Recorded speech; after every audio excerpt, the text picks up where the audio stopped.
दुनिया में ऐसी बहुत कम जगह हैं जहां दिन में तापमान 35 डिग्री सेल्सियस तक पहुंच जाता है और रात होते होते वही तापमान गिरकर 0 डिग्री सेल्सियस के आसपास पहुंच जाता है।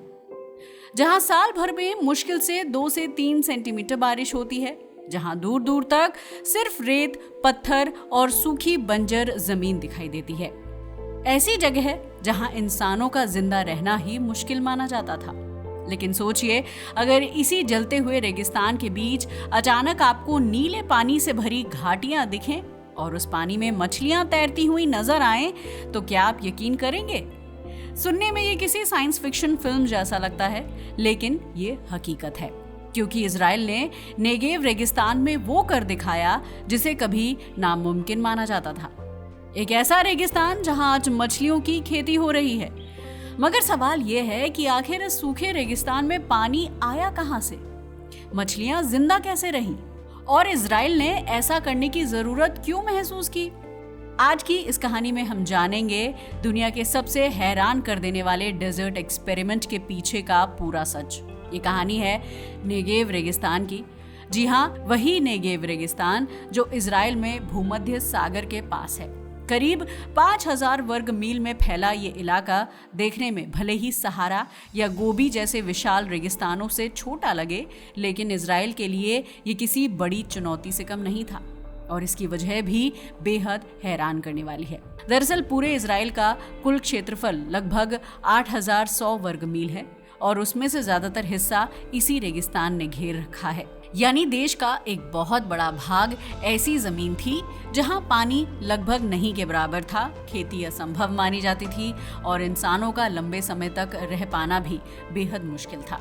अब सवाल ये था कि आखिर इस बंजर रेगिस्तान का यूज कैसे किया जाए, इसे रहने लायक कैसे बनाया जाए। लेकिन फिर इजराइल ने अपनी टेक्नोलॉजी और वैज्ञानिक सोच का ऐसा कमाल दिखाया जिसने पूरी दुनिया को हैरान कर दिया।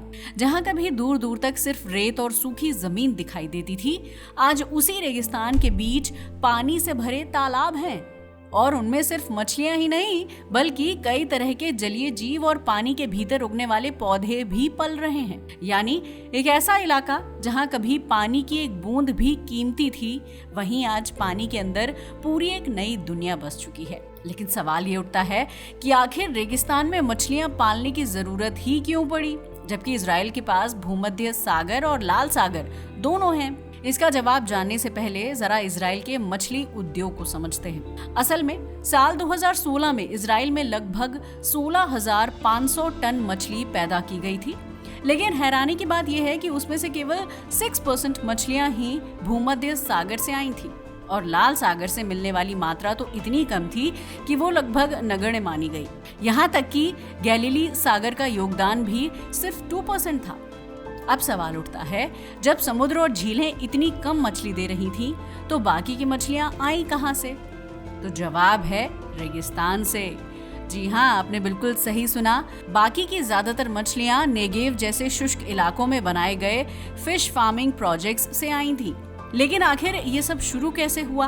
दरअसल इसकी शुरुआत कई दशक पहले हो चुकी थी, जब पहली बार युगोस्लाविया से कतरी मछलियां इजराइल लाई गईं और उन्हें समुद्र किनारे की जमीन पर पालने का प्रयोग किया गया। लेकिन तभी एक बड़ी समस्या सामने आ गई। रेगिस्तान की रेत पानी को रोक नहीं पाती थी। तालाबों का पानी धीरे धीरे जमीन में रिसने लगता था। इसीलिए वैज्ञानिकों ने हर तालाब के नीचे खास मिट्टी और वाटरप्रूफ लाइनिंग बिछानी शुरू की ताकि पानी लंबे समय तक टिक सके। समय के साथ इजराइल ने इस तकनीक को और बेहतर बना दिया और फिर धीरे धीरे वही देश जो कभी पानी की कमी से जूझ रहा था, दुनिया की सबसे एडवांस्ड जल तकनीक वाला देश बन गया। आज नेगेव रेगिस्तान में सैकड़ों विशाल फिश पॉन्ड हैं। इनमें से कई तालाब लगभग 1000 फीट लंबे और 5 से 10 फीट गहरे होते हैं। और हैरानी की बात यह है कि सिर्फ 2.4 एकड़ क्षेत्र में ही 11,000 से 22,000 पाउंड तक मछली पैदा की जाती है। लेकिन इजराइल यही नहीं रुका, उन्होंने तालाबों को और गहरा और ज्यादा आधुनिक बनाया। नतीजा ये हुआ कि अब उसी 2.4 एकड़ जमीन से 22,000 से 44,000 पाउंड तक मछली पैदा होने लगी। अब सबसे बड़ा सवाल ये है कि आखिर इतने सूखे रेगिस्तान में इतना पानी आया कहां से? क्योंकि इजराइल वो देश है जहां पानी की कीमत लगभग सोने जितनी मानी जाती है। इजराइल के पास कोई बड़ा प्राकृतिक जल स्रोत नहीं है। शुरुआत में पानी पहाड़ों और भूमिगत स्रोतों से निकाला जाता था, लेकिन जल्द ही वैज्ञानिकों को समझ आ गया कि जमीन से जितना पानी निकाला जा रहा है उतना वापस भर नहीं रहा। यानी अगर यही चलता रहा तो एक दिन पानी पूरी तरह खत्म हो सकता था। अब इजराइल को कोई नया रास्ता ढूंढना ही था। तभी उन्होंने समुद्र के किनारे पानी को मीठा बनाने की तकनीक अपनाई, जिसे डिसैलिनेशन कहा जाता है। ये प्रक्रिया बेहद महंगी है, लेकिन आज इजराइल के इस्तेमाल होने वाले पानी का लगभग 50% हिस्सा इसी तकनीक से आता है। इसके साथ साथ वेस्ट वाटर रिसाइकलिंग भी बड़े स्तर पर की जाती है। हर साल करीब 174 अरब गैलन पानी को साफ करके दोबारा यूज लायक बनाया जाता है। फिर भी इजराइल में पानी बचाना सिर्फ जरूरत नहीं बल्कि संस्कृति का हिस्सा बन चुका है। और इसी वजह से उन्होंने मछली पालन के लिए एक ऐसा गजब का तरीका निकाला जो छिपा हुआ है नेगेव रेगिस्तान की जमीन के नीचे। दरअसल वैज्ञानिकों ने पाया कि यहाँ 4998 फीट गहराई पर गर्म पानी है। यहाँ पानी का तापमान लगभग 40 डिग्री सेल्सियस होता है। प्रयोगों से साबित हुआ कि ये पानी मछलियों के लिए आदर्श है। यहाँ तिलिपिया, गपी, क्लाउनफिश और कई दूसरी प्रजातियों की मछलियां पाली जाती हैं। लेकिन कहानी यहीं खत्म नहीं होती। यहाँ सिर्फ मछलियां ही नहीं बल्कि झींगे यानी श्रिम्प्स भी पाले जाते हैं। नेगेव रेगिस्तान में झींगों की जीवित रहने की दर 87% है, जो दुनिया के दूसरी जगहों जैसे इंडोनेशिया की तुलना में कहीं ज्यादा है।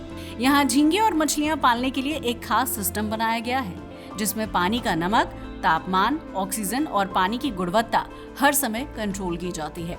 ये पूरा सिस्टम हाईटेक लैब की तरह है। छोटे से छोटे झींगे को सही वातावरण दिया जाता है ताकि वो स्वस्थ तरीके से बड़े हो सके। पता है, ये सब बैलेंस इसलिए चाहिए क्योंकि कोई भी छोटी सी गलती मछलियों की ग्रोथ को धीमा कर सकती है या फिर झींगों को मार सकती है। अंत में जो झींगे उगाए जाते हैं उन्हें बेचा जाता है। उदाहरण के लिए एक नहारी जगह के किसान का कहना है कि उसके विशेष उत्पाद 2 पाउंड मात्र 90 सेकंड में बिक जाते हैं। अब थोड़ा और समुद्र की ओर बढ़ते हैं, यानी सीवीड यानी समुद्री वैशाल की ओर। इजराइल में सीवीड भी बड़े पैमाने पर उगाया जाता है। चलिए हम आपको सिकुरा कंपनी के तेल अवीव और हाइफा के बीच भूमध्य सागर के किनारे मौजूद फार्म की बात बताते हैं। दरअसल ये फार्म सिकुरा कंपनी का है, जो तेल अवीव और हाइफा के बीच भूमध्य सागर के किनारे है।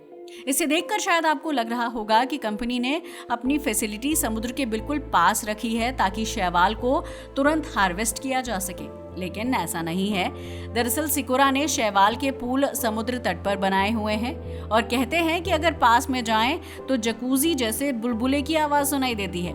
यही तरीका है जिससे फार्म समुद्री परिस्थितियों की नकल करता है, जो शैवाल उगाने के लिए बेहद महत्वपूर्ण है। इनफैक्ट यहाँ पर पानी भूमिगत स्टोर से नहीं आता, बल्कि कंपनी डिसैलिनेशन प्लांट से ही पानी लेती है। दरअसल सबसे पहले भूमध्य सागर से पानी लिया जाता है, फिर 1.2 मील लंबी पाइपलाइन के जरिए इस पानी को कंपनी की फैक्ट्री तक पहुंचाया जाता है।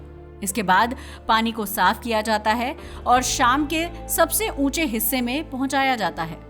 ऐसा इसलिए ताकि गुरुत्वाकर्षण के जरिए विभिन्न पूलों में ये पानी आसानी से पहुंच सके। सामान्य डिसैलिनेशन प्लांट के बाद बचा हुआ नमक अक्सर समुद्र में डाल दिया जाता है, जिससे समुद्री आवास को नुकसान हो सकता है, लेकिन सिकुरा फॉर्म में ऐसा नहीं होता। यहाँ पर पानी का यूज शैवाल उगाने में किया जाता है और फिर वही पानी अपनी मूल स्थिति में वापस समुद्र में छोड़ा जाता है, जिससे अंडर वाटर लाइफ को कोई नुकसान नहीं होता। ये सब साल भर बिना ज्यादा इंसानी हस्तक्षेप के चलता रहता है। बस पानी पंप करने के लिए बटन दबाने होते हैं, सी वाटर सिमुलेशन चालू करनी होती है और हार्वेस्टिंग के लिए हाथ लगाना होता है। यहाँ पर फार्म के अंदर जो भी शैवाल उगाया जाता है वो विटामिन, खनिज, डाइटरी फाइबर और अमीनो एसिड से भरपूर होता है। यहाँ घास जैसी एल्गी भी उगाई जाती है। उदाहरण के लिए यहाँ लाल रंग की एक्सोटिक एल्गी होती है जो खाने के स्वाद को बढ़ाने के काम आती है। इजराइल के लिए ये सब बहुत ज़्यादा फायदेमंद है क्योंकि इससे देश में फूड स्टोरेज बेहतर होता है। इसका अंदाजा आप इस बात से लगा सकते हैं कि 70 टन एल्गी में से केवल 10% देश में यूज होता है और बाकी 90% एक्सपोर्ट कर दिया जाता है, क्योंकि आज ये दुनिया भर में बहुत लोकप्रिय हो रहा है। हालांकि ये फार्म नेगेव रेगिस्तान से दूर है, लेकिन इसकी तकनीक इतनी मजबूत है कि इसे रेगिस्तान में भी लागू किया जा सकता है। हमें पता है, अब आपके मन में सवाल आ रहा होगा कि ये सारे कारनामे रेगिस्तान को ध्यान में रखकर ही क्यों किए जा रहे हैं। दरअसल इजराइल में भूमि बहुत ही लिमिटेड है, इसलिए भविष्य में इसे खाली जगहों पर भी ले जाया जा सकता है। अब हम नेगेव के दक्षिणी हिस्से की ओर बढ़ते हैं और यहीं किब्बुत्ज कटजरेत से लगभग 31 मील दूर आपको कुछ ऐसा दिखाई देता है जिसकी शायद आपने कभी कल्पना भी नहीं की होगी। ये बिल्कुल सोलर पैनल की तरह दिखता है, लेकिन ये भी सीवीड ही है। अगर ध्यान से देखा जाए तो यहाँ आपको हजारों ट्रांसपेरेंट ट्यूब नजर आएंगी जिनमें पानी भरा रहता है, लेकिन पानी के साथ साथ यहाँ बिलियंस ऑफ माइक्रोफ्लैगलेट्स यानी छोटे छोटे एल्गी हमेशा चलते हुए दिखाई देंगे। साधारण भाषा में इन्हें शैवाल कहा जाता है। अगर इसके सिस्टम की बात की जाए तो ये क्लोज सिस्टम है। ये सिस्टम सामान्य पूल से अलग बनाया जाता है। क्लोज सिस्टम प्रदूषण और मेटल बिल्डअप से कीमती एल्गी को बचाता है। साथ ही ये स्थान में एकदम परफेक्ट है क्योंकि ये समुद्र, धूप और पॉल्यूशन फ्री एरिया में है। ये शैवाल वास्तव में एक खजाना है। इनके फ्लैग में 40,000 पार्ट पर मिलियन एस्टाक्सैंथिन पाया जाता है। अगर इसकी तुलना सैल्मन से की जाए तो सैल्मन में केवल 5 से 15 ppm एस्टाक्सैंथिन पाया जाता है, जबकि इसमें 40,000 ppm होता है। यही एस्ट्रैक्सैंथिन समुद्री जीवों जैसे लॉबस्टर और श्रिम्प के ब्राइट पिंक रंग का कारण होता है। तो अब आप समझ गए होंगे कि नेगेव के ये फार्म न सिर्फ मछलियों बल्कि सेलफिश और दूसरे जीवों के लिए भी फूड सोर्स बन रहे हैं। हालांकि दुनिया अभी तक नेचुरल एस्ट्रैक्सैंथिन को पूरी तरह एक्सेप्ट नहीं कर पाई है, लेकिन ये सिर्फ समय की बात है।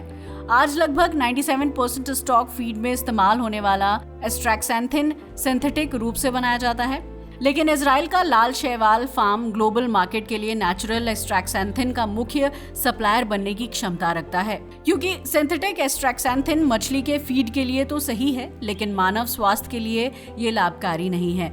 यही वजह है कि इजराइल का ये फार्म दुनिया भर के कंज्यूमर्स के लिए लोकप्रिय हो सकता है और दूसरे देशों के लिए टेक्नोलॉजी एक्सपोर्ट का भी सोर्स बन सकता है। लेकिन ये तो केवल शुरुआत है। नेगेव में मंगल के जैसी परिस्थितियों पर प्रयोग भी चल रहे हैं। यहाँ का रिजल्ट मिसाइल प्रोजेक्ट्स, विभिन्न टेस्ट और मार्जिनल एनवायरनमेंट सिमुलेशन में इस्तेमाल किया जा रहा है।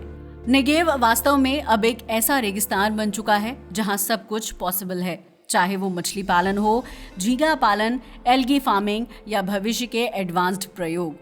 तो ये थी कहानी इजराइल की, जिसने अपने रेगिस्तान को मछलियों और शैवाल का घर बना दिया है। वैसे आपका इसके बारे में क्या विचार है? अपनी राय हमें कमेंट करके ज़रूर बताइएगा। आज के लिए बस इतना ही। वीडियो अच्छा लगा हो तो इसे लाइक और शेयर करें और हमारे चैनल को भी सब्सक्राइब करें।